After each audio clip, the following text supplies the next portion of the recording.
আপনি এই লেভেলে যাওয়ার আগে নিজেও পবিত্র থাকার চেষ্টা করেন। আপনি নিজে জেনায় যায় না, নিজে পর্নে যায় না, নিজে হারাম অ্যাফেয়ার্সে যায় না। যদি আপনি যান তাহলে আল্লাহ পাক কিন্তু আপনাকে পবিত্র স্ত্রী নাও দিতে পারেন।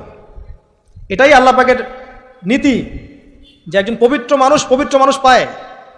ঠিক আছে, যে যেমন আল্লাহ পাক তাকে তেমন মিলিয়ে দেন, এটা আল্লাহ পাকের একটা সুন্নাহ। এর ব্যতিক্রম হতে পারে, কিন্তু আপনি যদি পবিত্র না থাকেন আপনি পবিত্র স্ত্রী নাও পেতে পারেন।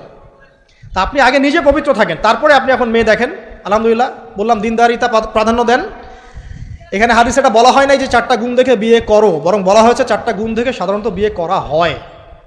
ঠিক আছে, করো আদেশটা এমন নয়, ইনকাহ কথাটা এমন নয়, বা ইনকাহু এমন নয়, তুনকাহু মানে বিয়ে সাধারণত করা হয়। কেউ টাকা দেখে, কেউ সৌন্দর্য দেখে, কেউ দেখে বংশ। তুমি দেখো দিন, নবীজি বলছেন তুমি দিন দেখো, না হলে তোমার হাত ধুলে ধূসরিত হবে, মানে ধ্বংস হয়ে যাবে তুমি। আর দিন দেখার ক্ষেত্রে শুধু বাইরের গেট আপটা যথেষ্ট নয়, তার পড়াশোনা দেখেন, তার হিস্ট্রি ঘাটবেন, তার অতীতে সে কোথায় কোথায় পড়াশোনা করেছে, কি করেছে খোঁজ খবর নেবেন। হুট করে তাড়াহুড়া করে কোনো ডিসিশন নিয়ে ফেলবেন না।